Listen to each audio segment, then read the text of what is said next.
আজ রাতটা বেশ অদ্ভুত। আকাশ যেন তার সমস্ত অভিমান ঢেলে দিচ্ছে কাঞ্চনপুর গ্রামের ওপর। কেশবদের বাড়ির বারান্দায় বসে আছে তিন বন্ধু, কেশব, সৌরভ আর বিমল। তাদের পাশে টিম টিম করে জ্বলছে একটা লণ্ঠন। আরে কেশব, সেই তখন থেকে চুপ করে বসে আছিস? আমরা এতক্ষণ ধরে এখানে বকবক করছি, তোর কি কানে কিছুই যাচ্ছে না নাকি? আরে তোর কি হয়েছে বলতো? কদিন ধরেই দেখছি তুই কেমন যেন অন্য জগতে থাকিস। শরীর ঠিক আছে তো? কেশব শূন্য দৃষ্টিতে বাইরের বৃষ্টির দিকে তাকিয়ে আছে। বৃষ্টির ফোঁটা এসে ভিজিয়ে দিচ্ছে তার মুখ, কিন্তু কেশবের কোনো ভ্রুক্ষেপ নেই। হ্যাঁ, কই, কিছু না তো, এমনি। সৌরভ আর বিমল একে অপরের দিকে তাকালো। কেশবের এই পরিবর্তনটা বেশ কিছুদিন ধরে চোখে পড়ছে তাদের। যে ছেলেটা সারাদিন হই হুল্লোড় করে গ্রাম মাতিয়ে রাখতো, আজ যেন নিজের ছায়া হয়ে গিয়েছে সে। বিশেষ করে 1 মাস আগে মিনতি নিখোঁজ হয়ে যাওয়ার পর থেকেই কেশবের এই অবস্থা। সবাই জানে মিনতির সাথে কেশবের সম্পর্কটা ছিল ভালোবাসার সম্পর্ক। পুকুরে পা পিছলে ডুবে গিয়েছে মিনতি, কিন্তু দেহটা পাওয়া যায়নি। সেই থেকেই এমন পাথর হয়ে গিয়েছে কেশব। দেখছি ওর কিছু একটা হয়েছে। নদীর জন্য বোধ হয় খুব কষ্ট পাচ্ছে। কষ্ট তো পাবে, কিন্তু কেন যেন মনে হচ্ছে শুধু কষ্ট নয়, অন্য কোন একটা ব্যাপার আছে। এই, ওর চোখে কোনো ভয় দেখতে পাস না? মনে হয় যেন সারাক্ষণ কোন একটা জিনিস ওকে তাড়া করে বেড়াচ্ছে। হঠাৎ নড়ে চড়ে বসলো কেশব। তার চোখ দুটোয় কেমন যেন আতঙ্কের ছাপ। তোরা কি কোনো শব্দ শুনতে পাচ্ছিস? সৌরভ আর বিমল কান খাড়া করলো। বৃষ্টির শব্দ ছাড়া আর কিছুই শোনা যাচ্ছে না। কই, কিসের শব্দ? না, বৃষ্টির আওয়াজ ছাড়া তো কিছুই নেই। কান্নার শব্দ। হ্যাঁ, একটা মেয়ে কাঁদছে, ঠিক যেন। কথাটা শেষ করতে পারলো না কেশব। মুখটা ভয় ফ্যাকাশে হয়ে গেল ওর। এমন ভাবে বাইরের অন্ধকারে তাকিয়ে রইল যেন সেখানে ভয়ঙ্কর কিছু দেখতে পাচ্ছে সে। তার এই আচরণে সৌরভ আর বিমলের গা ছমছম করে উঠল। গ্রামের রাস্তা ধরে বাজার থেকে ফিরছে আদিত্য। সন্ধ্যা নামতেই শুরু হলো বৃষ্টি। ছাতাও আনেনি যে কোনো মতে গা বাঁচিয়ে বাড়ি পৌঁছবে। হতচ্ছাড়া বৃষ্টিটা আসার আর সময় পেল না। বৃষ্টির জলে পিচ্ছিল হয়ে গিয়েছে কাঁচা মাটির রাস্তা। চারিদিকে ব্যাঙের ডাক আর একটানা বৃষ্টির শব্দ ছাড়া আর কোনো শব্দ নেই। গ্রামের এই রাস্তাটা এমনিতেই নির্জন, তার উপর এমন দুর্যোগের সময় একেবারে জনশূন্য। কিন্তু আদিত্যের মনে হচ্ছে এই রাস্তায় সে একা নয়, কেউ যেন নিঃশব্দে তাকে অনুসরণ করছে। কিন্তু চারপাশে অন্ধকার ছাড়া আর কিছুই চোখে পড়ছে না। আচমকাই বেড়ে গেল বৃষ্টির বেগ। আদিত্য দৌড়ে আশ্রয় নিল রাস্তার পাশে একটা গাছের নিচে। ঘন পাতার কারণে সেখানে বৃষ্টির ফোঁটা কিছুটা কম পড়ছে। হাঁপাতে হাঁপাতে সে যখন একটু সুস্থির হলো, তখনই তার চোখে পড়ল দৃশ্যটা। ওর পাশে কেউ একজন দাঁড়িয়ে আছে। আবছা অন্ধকারে প্রথমে ভালো করে বোঝা যায়নি, কিন্তু একবার বিদ্যুৎ চমকাতে যা দেখা গেল তাতেই ভয়ানক চমকে উঠল আদিত্য। লাল বেনারসি আর গয়নায় মোড়া এক নববধূ, কিন্তু তার চোখ দুটো টকটকে লাল। আতঙ্কে চিৎকার বেরিয়ে এলো আদিত্যের গলা দিয়ে।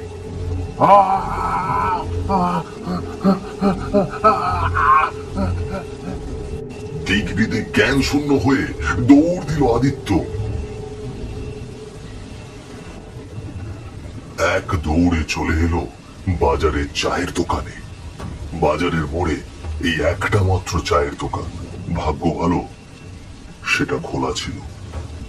লণ্ঠনের আলোয় সেখানে বসে আড্ডা দিচ্ছে সৌরভ আর বিমল। কেশবের বাড়িতে যাওয়ার কথা ভাবছিল ওরা, উঠে যেত একটু পরে। এমন সময় সেখানে হাজির হলো আদিত্য।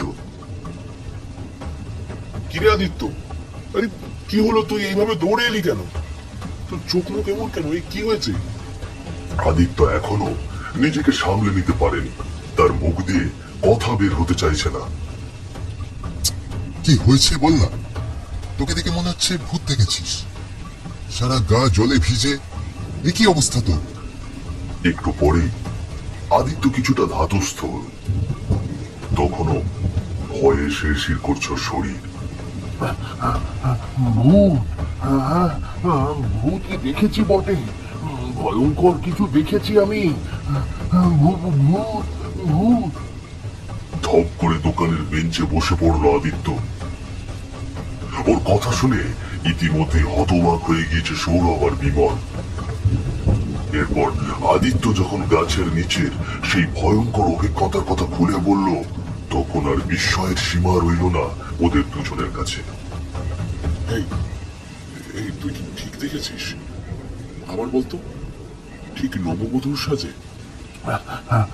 হ্যাঁ রে, ওই লাল বেনারসি গয়না যা যা পরে বিয়ের সময় একদম ওই সাজে।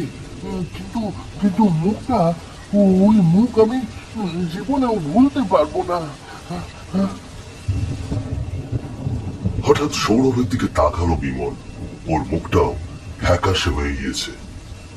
সৌরভ, মনে আছে গত সপ্তাহে পুকুর পাড় দিয়ে ফেরার সময় আমারও তো তবে এত কাছ থেকে দেখিনি। মনে হচ্ছিল যেন লাল শাড়ি পরে কেউ একজন দূরে দাঁড়িয়ে আছে, অন্ধকারে মিলিয়ে গিয়েছিল। তবে আমরা অতটা পাত্তা দিইনি। তোরাও দেখেছিস? তার মানে আমি ভুল দেখিনি। কিন্তু কিন্তু কে ওটা? আমাদের গ্রামে তো এমন কিছু হওয়ার কথা নয়।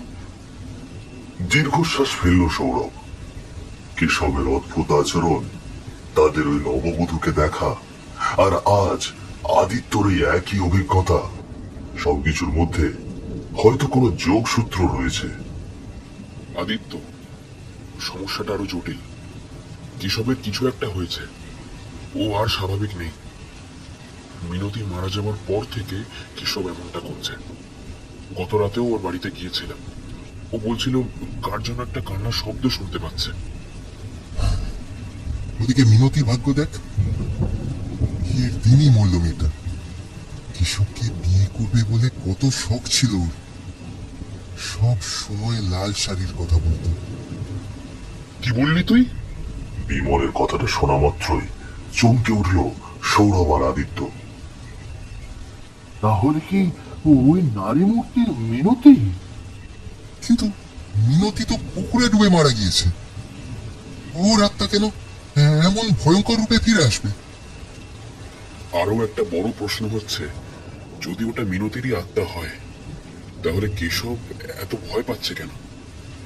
আমার ধারণা কেশবও ওকে দেখেছে, কিন্তু যে ভালোবাসার মানুষের জন্য এত কাতর, সে কেনই বা তাকে দেখে ভয় পাবে? সৌরভের মনে হলো হয়তো কোনো রহস্য রয়েছে, যা তাদের সবার অগোচরে রয়ে গিয়েছে। কিন্তু কেশব আর মিনতিকে নিয়ে কি এমন রহস্য থাকতে পারে, তা সে কোনোভাবেই বুঝে উঠতে পারল না। পুকুর পাড়ে এসেছে কেশব, আর তার সামনেই নববধূর সাজে দাঁড়িয়ে আছে মিনতি। অথচ এই পুকুরেই হারিয়ে গিয়েছিল সে। আকাশে মেঘ নেই, চাঁদের আলোয় সবই আলোকিত।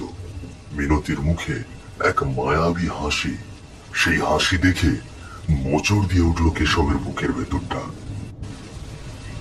অনেকদিন পর দেখা হলো, তাই না কেশব?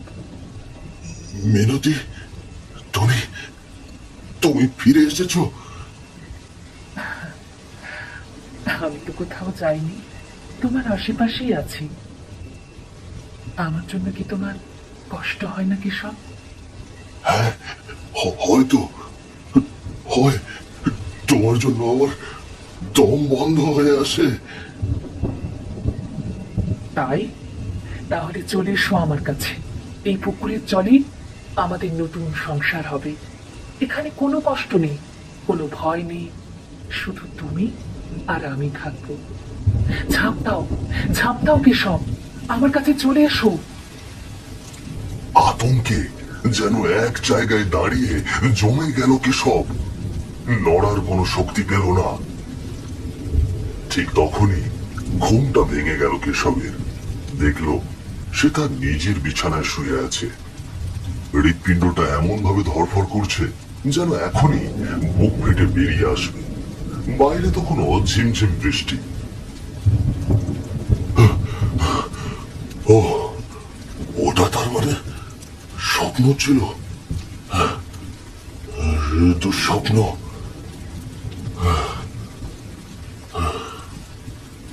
কেশব বুঝতে পারল স্বপ্ন হলেও এটা সাধারণ কোনো স্বপ্ন নয়। মিনতি তাকে সত্যিই ডাকছে। পরদিন সকালে বৃষ্টি থেমে গেলেও আকাশ মেঘলা। কেশবের চেহারা আরো ভেঙে গিয়েছে। সে আর সহ্য করতে না পেরে ছুটল হরিকাকার বাড়িতে। হরিকাকা গ্রামের সবার প্রিয়। বয়স হয়েছে বটে, কিন্তু বেশ জ্ঞানী মানুষ। সবাই বলে হরিকাকার নাকি অশুভ শক্তিকে চেনার ক্ষমতা আছে। তিনি তখন বারান্দায় বসে আছেন। কেশবকে হন্তদন্ত হয়ে ছুটে আসতে দেখে কিছুটা অবাক হলেন তিনি। কি রে কেশব, এত সকালে এলি যে? তোর চেহারা এমন শুকনো কেন? কাকা, আমি খুব বিপদে পড়েছি, আমাকে বাঁচান। কি হয়েছে খুলে বল, ভয় পাওয়ার কিছু নেই। কেশব অবশ্য সবকিছু খুলে বলতে পারল না। সবটা বলার মতো সাহস ওর নেই। এই কদিন ধরে একটা দুঃস্বপ্ন দেখছি কাকা। আমার মনে হচ্ছে কোন অশুভ আত্মা আমাকে বিরক্ত করছে। মিনতির নামটা কেশব একবারের জন্য উচ্চারণ করল না। ওর মনে ভয়, যদি সত্যিটা বেরিয়ে আসে তাহলে আর কেউ ওকে বাঁচাবে না। হরিকাকা কিছুক্ষণ কেশবের মুখের দিকে তাকিয়ে রইলেন। তার অভিজ্ঞ চোখ দিয়ে হয়তো অনেক কিছুই আঁচ করতে পারছিলেন তিনি। তোর কথা শুনে তো ভালো মনে হচ্ছে না। হয়তো সত্যি অশুভ কিছু ছায়া পড়েছে তোর ওপর। আমি আজ রাতে তোর বাড়িতে যাব, দেখি কি করা যায়। তবে একটা কথা মনে রাখিস কেশব, সত্য কখনো চাপা থাকে না। পাপ করলে তার ফল কিন্তু ভুগতেই হয়। হরিকাকার শেষ কথাটা তীরের মতো এসে বিঁধল কেশবের বুকে। তিনি হঠাৎ কেন এমন কথা বললেন তা কোনোভাবেই বুঝে উঠতে পারল না কেশব। সেদিন রাতে ঘুমানোর প্রস্তুতি নিচ্ছিলেন হরিকাকা। বাইরে ঝোড়ো হাওয়া আর বৃষ্টির দাপট। মাত্র বিছানায় বসেছেন তিনি, এমন সময় হঠাৎ করে তার সামনে হাজির হলো এক নারী মূর্তি। তাও আবার নববধূর সাজে দাঁড়িয়ে। ওটা আর কেউ নয়, মিনতি। হরিকাকা প্রথমে চমকে উঠলেন বটে, কিন্তু ভয় পেলেন না। গ্রামের অনেকের ইশারা ইঙ্গিতে তিনি বেশ বুঝতে পারছিলেন গ্রামে কোনো এক আত্মা নববধূর সাজে ঘুরে বেড়াচ্ছে। আর সেটা মিনতি হওয়ার সম্ভাবনাই বেশি। তবুও তিনি না জানার ভান করলেন। কে তুমি মা? কি চাও আমার কাছে? কাকা, কাকা আমি মিনতি, কাঞ্চনপুর গ্রামের অভাগী মিনতি। আপনি যাকে বাঁচাতে যাচ্ছেন সেই কেশবই আমার হত্যাকারী। এবার সত্যি স্তম্ভিত হয়ে গেলেন হরিকাকা। এমন কথা শুনতে তিনি প্রস্তুত ছিলেন না। এসব, কিন্তু সে তো তোমাকে ভালোবাসতো। ভালোবাসা? ওটা ভালোবাসা ছিল না, ওটা ছিল অভিনয়। ও আমাকে নয়, অন্য মেয়েকে ভালোবাসত। আমি ওদের সম্পর্কের কথা জেনে ফেলেছিলাম, তাই বিয়ের দিন ও আমাকে ওই পুকুর পাড়ে ডেকে নিয়ে যায়। আমি ভেবেছিলাম ও হয়তো ওর ভুল বুঝতে পেরেছে, কিন্তু কেশব আমাকে ধাক্কা দিয়ে পুকুরের জলে ফেলে দিল। আমি আমি কতবার মাজার জন্য আকুতি করেছিলাম, কিন্তু দাঁড়িয়ে দাঁড়িয়ে দেখছিল আমার মৃত্যু। কথাগুলো শুনে শরীর শিউরে উঠল হরি কাকা। কেশব এত বড় বিশ্বাসঘাতক হতে পারে তা তিনি কখনো কল্পনাই করতে পারেননি। আপনি ওকে বাঁচাবেন না কাকা, আপনি ওকে বাঁচাবেন না। ও ও শাস্তি পাওয়ার যোগ্য। আমি শুধু আমার ভালোবাসার দাম চেয়েছি, আর কেশব আমাকে মৃত্যু উপহার দিয়েছে। আমি ওর জীবন নিয়ে ছাড়ব।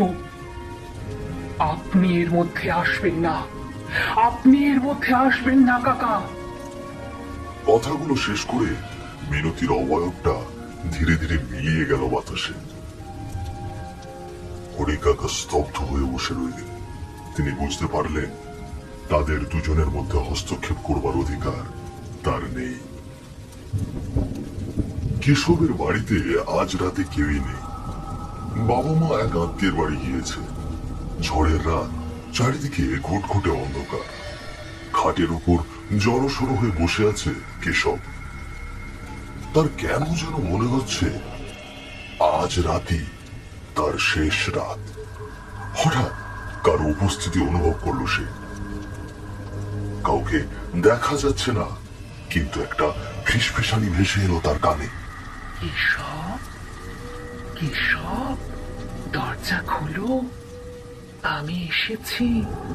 গলার স্বরটা মিনতির, কিন্তু কণ্ঠটা ভয়ানক শীতল। কেশব ভয়ে জড়সড় হয়ে গেল আরো। চলে যাও, আমার কাছ থেকে দূরে চলে যাও মিনতি। ঘরের ভেতরে তাপমাত্রা কমে গেল যেন হঠাৎ করে। নিঃশ্বাস নিতে কষ্ট হচ্ছে কেশবের। সে দেখল ঘরের ভেতরে ওর সামনে হাজির হয়েছে মিনতি। তার গায়ে এখনো নববধূর সাজ, চোখে হিম শীতল দৃষ্টি। কি ভয় লাগছে? এত ভয় কেন আমাকে? আমি তো শুধু আমার অধিকার নিতে এসেছি। তুমি তো আমাকে কথা দিয়েছিলে, একসাথে বাঁচবো, একসাথে মরবো। কথা রাখবে না? কি হলো, কথা রাখবে না কেশব? পালানোর চেষ্টা করলো কেশব, কিন্তু ওর দুটো পা যেন সমস্ত শক্তি হারিয়ে ফেলেছে। মিনতি এগিয়ে এলো ওর দিকে। ঠান্ডা হাত দিয়ে চেপে ধরলো কেশবের গলা। অন্ধকার হয়ে গেল কেশবের চোখের সামনে সবকিছু।